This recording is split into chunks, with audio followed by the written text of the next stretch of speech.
Welcome back to my YouTube channel Papu Piyam guys মোৰ video' যদি প্ৰথমবাৰৰ বাবে চাইছে তেনেহ'লে স্বাগতম জনাইছোঁ যদি আগৰ পৰা চাই তেনেহ'লে ধন্যবাদ থামনেল লিখি গম পাই আছে বিশ্ববিদ্যালয়ৰ সপ্তাহত অৰ্থাৎ গুৱাহাটী বিশ্ববিদ্যালয়ৰ সপ্তাহত 2026 চনৰ ইংলিছত কোৱা হয় ভাৰ্চিটি উইক 2026ৰ বেষ্ট এক্টৰ হিচাপে পাইছে মই অলৰেডি ফেচবুক ইনষ্টাত দিছিলে মোৰ সখী পাপু শইকীয়া মিতাই মাজুলীৰ হয় তো মোৰ নাম হয় পাপু ঠাকুৰীয়া আৰু তাৰ নাম হয় পাপু শইকীয়া তো মই মাজুলী আহিছোঁ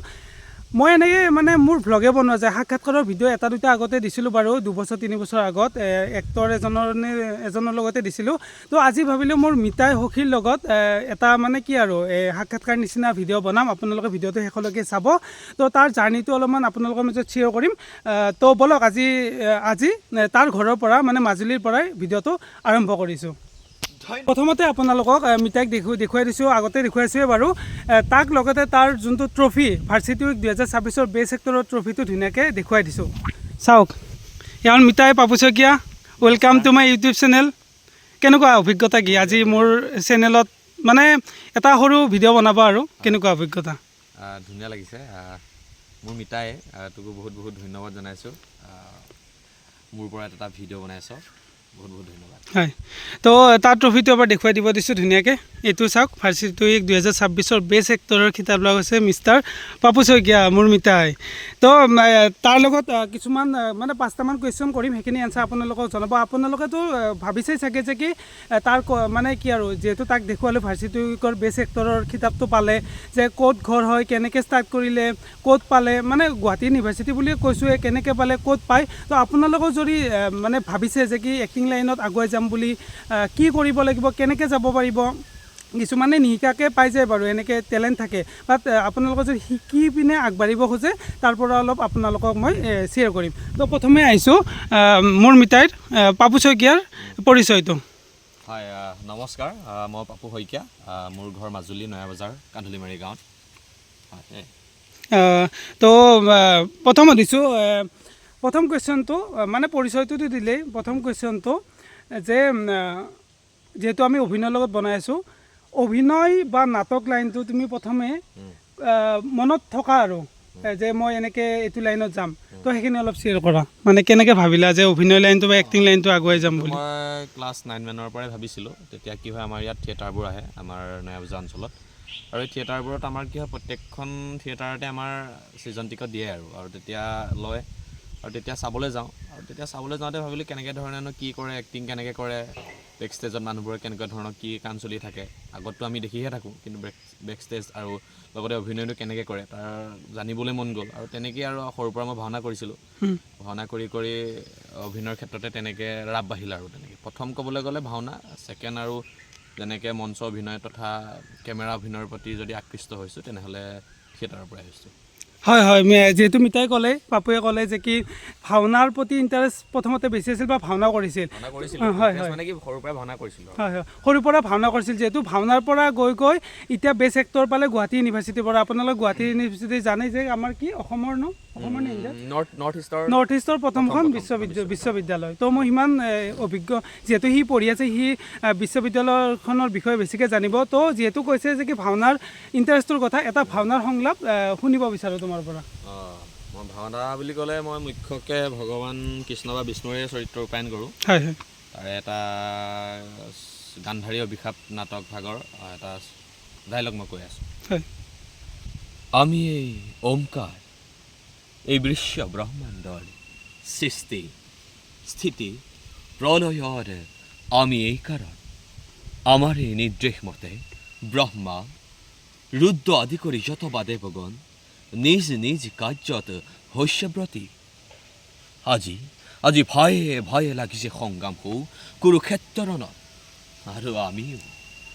আৰু আমিও পাণ্ডৱৰে পক্ষ লৈ শত্ৰুক কৰিম বিনাশ কাৰণ আমি জগতৰ গৰাকী কাৰণ আমি দৈৱকীৰ গৰ্ভজাত অষ্টম সন্তান আমি বাসুদেৱ কৃষ্ণ ধন্যবাদ ধুনীয়া হৈছে ভাওনাৰ শ্ৰীকৃষ্ণৰ ডাইলগ এটা শুনিলে আপোনালোকে কেনেকুৱা পালে কমেণ্টত জনাব তো এতিয়া আপোনালোকে নিশ্চয় জানিবলৈ বিচাৰিছে যে গুৱাহাটী ইউনিভাৰ্চিটিত বেষ্ট এক্টৰৰ কিতাপটো পালে প্ৰথম মানে এই ষ্টাডি লাইনটোত মানে অভিনয় লাইনৰ শিকাৰ লাইনটো বা পঢ়াৰ স্নাতক আৰু স্নাতকোত্তৰ ডিগ্ৰীটো ক'ৰ পৰা কেনেকৈ ষ্টাৰ্ট কৰিছে আৰু কেনেকৈ মানে ভাবিছিল যে এইটো কৰিম বুলি তাৰ বিষয়ে অলপমান আমি তাৰ পৰা জানিব বিচাৰিছোঁ। এইটো মই যেতিয়া হায়াৰ ছেকেণ্ডাৰী দিলোঁ তেতিয়া ভাবিলোঁ যে ক'ত কেনেকৈ ধৰণে শিকিব পাৰি। তেনেকৈ কি হ'ল চাই থাকোঁতে এদিন গম পালোঁ যে মানে ইউটিউবত একচুৱেলি ভিডিঅ' এটা পাইছিলোঁ আমাৰ ছিনিয়ৰ দাদা এটাই জাগিৰোড কলেজত দাদা এটাই ভিডিঅ' বনাইছিলে আৰু যে ডিপাৰ্টমেণ্টক এক্সপ্ল'ৰ কৰাইছিলে। তো তেতিয়া দেখিলোঁ যে ভিডিঅ'টো দেখিলোঁ যে তাত শিকিব পৰা ব্যৱস্থা আছে। তেতিয়া কমেণ্টত মেছেজ কৰিলোঁ কমেণ্ট দিলোঁ। তাৰপিছত কমেণ্টৰ ৰিপ্লাইত নাম্বাৰটো খুজিলোঁ, দিলে। তাৰপিছত কথা পাতিলোঁ যে পাৰি নেকি, গতিকে ক'লে যে পাৰি, ডিগ্ৰীৰ ব্যৱস্থা আছে। নৰ্থ ইষ্টৰ ভিতৰত প্ৰথমখন কলেজ যিখনত অভিনয়ৰ ওপৰত ডিগ্ৰী লৈ আগবাঢ়ি যাব পাৰি। গতিকে তেনেকৈয়ে মই চিন্তা চৰ্চা কৰি ঘৰত আলোচনা কৰি গ'লোঁ আৰু তেনেকৈ আৰু কৰিলোঁ, ডিগ্ৰী কৰিলোঁ। তাৰপিছত এতিয়া ডিগ্ৰী কৰিছিলে ক'ৰ পৰা? জাগিৰোড কলেজত কৰিলোঁ, মৰিগাঁও ডিষ্ট্ৰিক্ট। আৰু এতিয়া বৰ্তমান মই অধ্যয়নৰত গুৱাহাটী বিশ্ববিদ্যালয় পৰিৱেশ কলা আৰু সংস্কৃতি কেন্দ্ৰত স্নাতকোত্তৰ ডিগ্ৰী কৰি আছোঁ। তো প্ৰথমতে কৰিছিল জাগিৰোড কলেজত। মই জাগিৰোড কলেজৰ মেথছ ডিপাৰ্টমেণ্টত আছিলোঁ। মই যেতিয়া ওলাইছোঁ মানে আমি সেনেকৈ মোৰ চিনাকিটো কৈ দিছোঁ। হয়, আপোনালোকে ভাবিব পাৰে আমাৰ মানে মিতাই যে সখী যে হ'ল কেনেকৈ হ'ল। হয়, আমি ফাৰ্ষ্ট লগ পাইছিলোঁ মানে মোৰ লগৰ এজন আৰু মই ৰঙিয়াত আছিলোঁ। সি আৰু মই জুবিন দাৰ জংকী বৰঠাকুৰ পাৰফৰ্মিং আৰ্টছ একাডেমীত ডিগ্ৰী কৰিছিলোঁ। মানে 3 মাহৰ এনেকৈ এটা কোৰ্ছ হয়, ডিগ্ৰী নহয় বাৰু, 3 মাহৰ এটা ডিপ্ল'মা হয়, তাৰ বাবে চাৰ্টিফিকেট পাওঁ। সেনেকৈ আমি চিনাকি। তাৰপিছত মোৰ কি হ'ল, লকডাউনৰ কাৰণে এটা এক্সাম মানে লাষ্ট ছেম এক্সামটো মোৰ পিছুৱাই গৈছিল। 2021 নে 22 চনত আপোনাৰ সেই হৈছিলে লাষ্ট এক্সামটো হৈছিল। তাৰ বাবে মই লগৰজন যে ক'লোঁ অভিনয়ত একেলগে ক্লাছ কৰা, তাৰ লগতে গ'লোঁ। গৈ পিনে সেনেকৈ সি ৰুম লৈছিল আৰু ৰুমৰ ৰুমমেট আছিল মিতাই পাপু শইকীয়া। তো সেনেকৈ তাৰ ৰুমত এক্সাম দিব যাওঁতে তাৰ আৰু মোৰ মানে নামটো একে, কথাবোৰো মিলিল আৰু ভালো লাগিল। আৰু মাজুলী ক'ব গ'লে মোৰ পৃথিৱীৰ ভিতৰত আটাইতকৈ ভাল লগা ঠাই। মই তাক কৈছিলোঁ যে মাজুলীখন মোৰ বহুত ভাল লাগে, এবাৰ যাব পৰা হ'লে। পিছত গম পালোঁ যে তাৰ ঘৰ মাজুলীত হয়। তো সেনেকৈ আৰু সেইদিনা এক্সামৰ পৰা ঘৰত নগৈ ডাইৰেক্ট আৰু আহি গ'লোঁ মাজুলী। সেনেকৈ আমাৰ চিনাকিটো হ'ল। এই ৰুমতে ফাৰ্ষ্ট লগ পোৱা হয়নে? ৰুমতে ফাৰ্ষ্ট লগ পাইছোঁ। তো তাৰ আগত আমি সেই অভিনয় এটা পাইছিলোঁ হেৰিয়ত, এই অডিশ্যন এটা কিবা এটা হৈছিলে, কিবা এটা লিংকত পাইছিলোঁ। লিংকত মোৰো ইমান মনত নাই যে মোৰ মনত নাই বাৰু। সি যিহেতু অলপমান মনত আছে, মই পাহৰিব পাৰোঁ। কিন্তু আমি প্ৰথমতে ভালকৈ লগ পাইছিলোঁ ৰুমত। ৰুমত 2021 লাষ্ট বা 22 ফাৰ্ষ্টত। তাৰপিছত গৈ পিনে এনেকৈ আহিলোঁ, তাত আৰু মোৰ চিনাকিটো হ'ল। তো এতিয়া সি যিহেতু ক'লে যে জাগিৰোড কলেজত এক্টিং ডিপাৰ্টমেণ্টত স্নাতক ডিগ্ৰী পাইছে। তাৰপিছত গৈ পিনে এতিয়া স্নাতকোত্তৰ ডিগ্ৰী লৈ আছে গুৱাহাটী ইউনিভাৰ্চিটিৰ পৰা। আৰু এইটো পাইছে গুৱাহাটী বিশ্ববিদ্যালয়ৰ কি এইটো শ্ৰেষ্ঠ অভিনয় ভাৰ্চিটি উইকত 2026 চনৰ বিশ্ববিদ্যালয়ৰ সপ্তাহত সেই পাইছে। তো তাৰে অলপ অভিজ্ঞতা কোৱা যে কেনেকৈ ভাবিলা, কি কৰিছিলা আৰু তাৰ বিষয়ে অলপ কৈ দিয়া। নাটকখন কৰিছিলোঁ দ্য অল্ড মেন। সেই নাটকখন কৰিছিলোঁ আপোনাৰ কিমান চেমত আছে এইবাৰ? মই ছেকেণ্ড চেমৰ RCC 3 বয়চলৰ পৰা কৰিছিলোঁ। আৰু তেতিয়া হীৰক দা বুলি দাদা এজন আছে চিনাকি। দাদাজনে ক'লে যে তই কেৰেক্টাৰ এটা আছে, কৰিব পাৰিবি নেকি? মই বোলো হ'ব, আৰু অভিনয় কৰা মানুহ ভালেই পাম ন কৰিব পালে। তাৰপিছত মই বোলো কোনটো চৰিত্ৰ? ক'লে যে অল্ড মেন নাটকখনৰ মুখ্য চৰিত্ৰ, অৰ্থাৎ ভদিয়া, যিটো ভদিয়া কেৰেক্টাৰ এটা আছে, সেই ভদিয়া কেৰেক্টাৰটো কৰিব লাগিব। তেতিয়া ভালেই পালোঁ। তাৰপিছত গৈ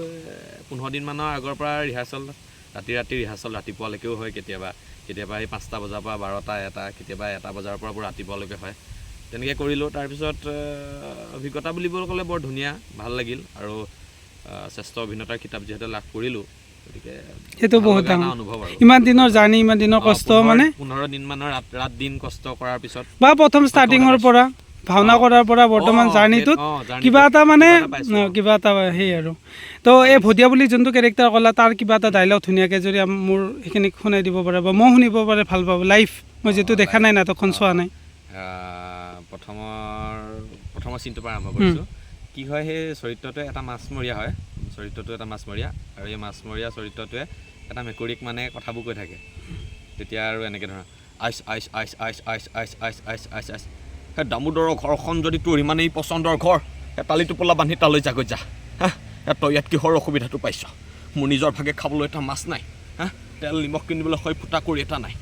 তাৰ পাছতো তোৰ কাৰণে মই সেই শুকান মাছৰ যোগাৰ কৰি থৈছোঁ। ইয়াৰ পাছতো তই যদি সেই বেলেগৰ ঘৰত চৰি মাৰিবলৈ নেৰ, মই নোৱাৰোঁ তোক কি বুলি ক'ম। কিমানবাৰ কৈছোঁ বোলো সেই দামোদৰ ঘৰলৈ নাযাবি, সি মোক পুতৌ কৰে। মোৰ বোলে সেই নাওখনতে কেনা লাগিছে হেৰৌ সেইখন জড় পদাৰ্থ হা মই LP স্কুল হ'লে পঢ়িলেও জীৱ আৰু জড়ৰ মাজৰ পাৰ্থক্য বুজি পাওঁ এই আমাৰ গোবিন্দ বেপাৰীয়ে কয় মোৰ বোলে বয়স হৈছে হা মই বোলে সেই মাছৰ গতিবিধি ধৰিব নোৱাৰা হৈছোঁ হয় কথাটো মোৰ বয়স হৈছে তাৰ দৰে আকৌ মই সেই গাভৰু ছোৱালী পলোৱা এনে বয়সৰ হৈ থকা নাই নহয় হা কিন্তু মাছৰ গতিবিধি মই ভালদৰে বুজি পাওঁ মাছৰ গতিবিধি বুজি পালেও নহ'ব তাৰ সময়ৰ মতে ধৰিবৰ পদ্ধতিটোহে আচল কথা আজিকালি ইয়াত আকৌ সেই বজাৰ হ'ল বজাৰত হৰেক কিচিমৰ মাছ ধৰা জাল ওলাল সা সঁজুলি ওলাল আগতে ঘাটটো ইয়াত নাছিল ঘাটটো আছিল সৌ তাত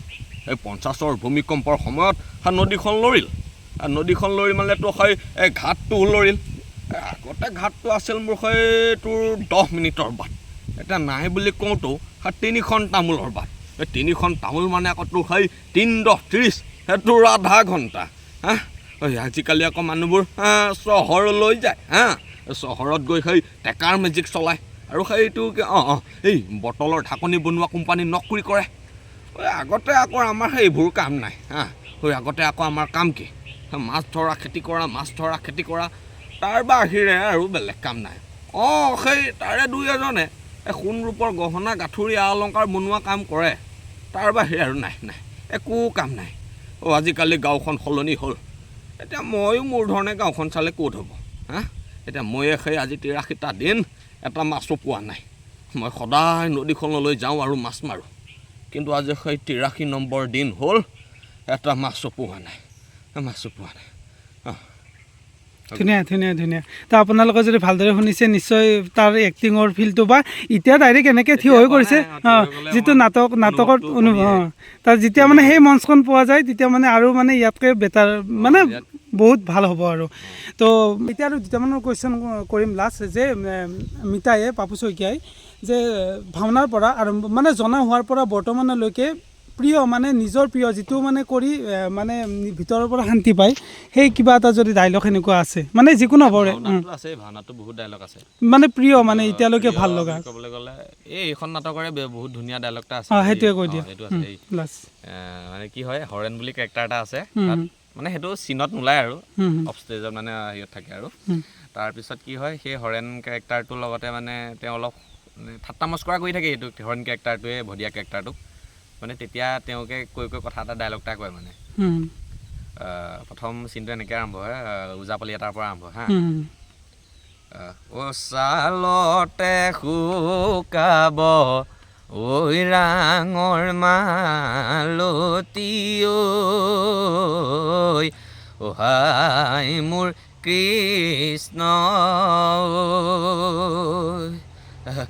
কৃষ্ণ মই যে এটা মস্ত বুঢ়া হয়তো মোক আকৌ সেই হৰণে ক'ব নালাগে মই নিজেও জানো কিন্তু সেই মাছবোৰে কেনেকৈ জানেও সেই মাছবোৰো বাচি আজিকালি সেই ডেকাবোৰৰ হাততহে ধৰা দিয়ে এই ভদিয়া তোৰ বয়স হৈছে বুজিছ তোৰ বয়স হৈছে সেই এবাৰ এই গাঁৱৰ ৰচিতনা খেলত হৰেণে তাৰ ফালে সেই পাহোৱাল ডেকাকেইটা লৈ মোক সেই পিলিঙা কেইটামান দি দল গঠন কৰিলে মই বোলো এনেকৈ হ'লে নহ'ব এনেকৈ হ'লে মই খেলাত নাই মই নেখেলোঁ মই নেখেলোঁ সিহঁতি নৰে মই নেখেলোঁ বোলো এবাৰ ময়ো দেখা মোৰ গাৰ শক্তি কিমান এই বুলি ল'লোঁ নহয় কঁকালতে ৰছীডাল বান্ধি গুৰুহা দুটা মাটিত গোজা মাৰি লৈ এবাৰ মই টানো এবাৰ সিহঁতি টানে এবাৰ মই টানো এবাৰ সিহঁতি টানে পাকতে এৰা আনিলোঁ নহয় টানি তাৰপিছত আৰু গোটেই মানুহে বেৰি লৈ সেই গামোচা পিন্ধাইছে সেই মালা পিন্ধাইছে আৰু সেই গোটেইখন ফূৰ্তি সেইবোৰ এতিয়া আকৌ সেই কাহিনী হ'ল বুজিছ এই কাহিনী হ'ল ধুনীয়া তো শেষত এটা কুৱেশ্যন সুধিব ওলাইছোঁ যে কি ৰিচেণ্টলি এটা মই ইণ্টাৰভিউ দেখিলোঁ মই ছেকেণ্ড ইণ্টাৰভিউ লৈছোঁ চাগে ন মানে এনে সাক্ষাৎকাৰৰ ভিডিঅ' এটা বনাইছোঁ সৰুকৈ তো ক'ৰ পৰা আমাৰ আকাশবাণী গুৱাহাটীৰ পৰা আছিল ন আকাশবাণী গুৱাহাটীৰ যিটো জাৰ্ণি অলপ কৈ দিয়ে আকাশবাণী গুৱাহাটীৰ ফালৰ পৰা মোক নিমন্ত্ৰণ জনাইছিলে এটা সাক্ষাৎকাৰৰ বাবে তেওঁলোকে মোক যোগাযোগ কৰিলে আৰু খুব সম্ভৱতঃ 1 তাৰিখে নেকি সেইটো তেওঁলোকে বজাইছিলে গতিকে তেওঁলোককো বহুত ধন্যবাদ মোক এখন মঞ্চ দিয়াৰ কাৰণে ভাল লাগিল আৰু হয় মানে আপোনালোকে যদি শুনা নাই মই ডেছক্ৰিপশ্যনত লিংকটো দি দিম আপোনালোকে শুনিব তাতে যিহেতু মানে এটা ভাল মানে প্ৰফেশ্যনেল ইনভাইৰনমেণ্টৰ ওপৰত মানে বনাইছে মাইক লৈ কিবা লৈ তাতে শুনিবলৈ মিউজিকৰ পৰা আদি কৰি আপোনালোকে জানে আকাশবাণী গুৱাহাটীৰ কথা তো সেইটো শুনিব তেতিয়া বেছি ইণ্টাৰেষ্টিং পাব তো এতিয়া যিহেতু সাক্ষাৎকাৰ লৈ আছে বা এনেকৈ নাটক কৰি আছে এতিয়া নেক্সট কেতিয়া আৰু কি কাম আছে মানে নেক্সট ইয়াৰ পিছত নাটক কিবা আহিছে নাটক হয় আমাৰ এতিয়া কৰিছিলোঁ সতী সাধনীৰ ওপৰত এখন নাটক কৰা হৈছিল মহাৰাণী মহিয়সী মহাৰাণী বুলি আৰু সেইখন নাটক কৰিলোঁ আমি 27 তাৰিখে বিশ্ব নাট্য দিৱসৰ দিনা আৰু এতিয়া নেক্সট আছে গোলাঘাট তাৰপিছত আছে ডিব্ৰুগড় টোটেল 3-4টামান শ্ব' আছে এতিয়া বিহুৰ পিছত সেয়াই আৰু হয় নাটকৰ কাম কৰি আছে এতিয়া আৰু কিবা এনেকৈ চিনেমাৰ কাম বা ৱেব ছিৰিজৰ কাম কিবা কৰি আছেনে এতিয়া ৱেব ছিৰিজ এখনৰ শ্বুটিং চলি আছে যদি ক'ব পাৰা আৰু পাৰি এতিয়া শ্বুটিং চলি আছে মৰি যোৱা না বুলি এখন ছুটি ছবি নহয় আৰু ৱেব ছিৰিজ আহিছে সেইখন কৰি আছোঁ এতিয়ালৈকে আৰু বিহুৰ পিছত হ'ব 2টামান শ্বুটিং বাকী আছে আৰু হয় হয় বৰ্তমানলৈকে কি কাম কৰিলে চিৰিয়েলৰ চিনেমাৰ কিবা এনেকুৱা যদি ক'ব পাৰা নাম ক'লোঁ মইতো আগতে প্ৰথম কৰিছিলোঁ কেমেৰা কাম বুলি ক'বলৈ গ'লে বেহাৰবাৰীত গ'লোঁ সৰু সৰু কেইটামান চৰিত্ৰ কৰিলোঁ তাৰপিছত ৰঙত কৰিছিলোঁ 2খনমান চিৰিয়েল তাৰপিছত এখন ৱেব ছিৰিজ কৰিছিলোঁ ৰীল ডামাৰ কাৰণে সেইখন আছিল অশ্বত্থমা শতএটি গজ তাৰপিছত এতিয়া ৰিচেণ্ট এখন চিনেমা ৰিলিজ হৈছিলে প্ৰস্তাৱনা বুলি তপন দাস ছাৰ আছিলে আৰু এতিয়া সেয়া ৱেব ছিৰিজৰ কাম চলি আছে ভাবোঁ এনেকৈ যে আগবাঢ়ি যোৱা ভাল কাম কৰি যোৱা যে যিহেতু এতিয়া দায়িত্ব বাঢ়িল বেছ এক্টৰ পালা এতিয়া বহুতকে তুমি শিকাব লাগিব বা কিছুমানে বিচাৰিব যে কি বেছ এক্টৰ যিহেতু গুৱাহাটী ইউনিভাৰ্চিটিত ফাৰ্ষ্ট পাইছে ন ফাৰ্ষ্ট এতিয়া ছেকেণ্ডবাৰ যদি যোনে ভাবিব আৰু মানে পাপু শইকীয়াই ফাৰ্ষ্ট পালে ছেকেণ্ডবাৰ মই পাম যে তোমাৰ ওচৰত আহিলে তুমি ক'ব লাগিব যে কেনেকৈ কি তুমি শিকাব লাগিব সেই দায়িত্বখিনি ধুনীয়াকৈ পালন কৰি যোৱা তোমালৈ বেছি চেষ্টা থাকিল মিতা হিচাপে আগুৱাই যোৱা তো প্ৰাউড ফিল কৰোঁ যে মই মোৰ কামত আগুৱাই যাওঁ তুমি তোমাৰ কামত আগুৱাই যোৱা আৰু এদিন যে মই আৰু গৰ্ব কৰিব পাৰোঁ লাষ্ট এবাৰ দেখুৱাই দিয়া প্ৰাইজটো ধুনীয়াকৈ এনেকৈ এচাক বেছ এক্টৰ ধুনীয়া লাগিছে গুৱাহাটী ইউনিভাৰ্চিটিৰ পৰা তো এয়াই তো বাই বাই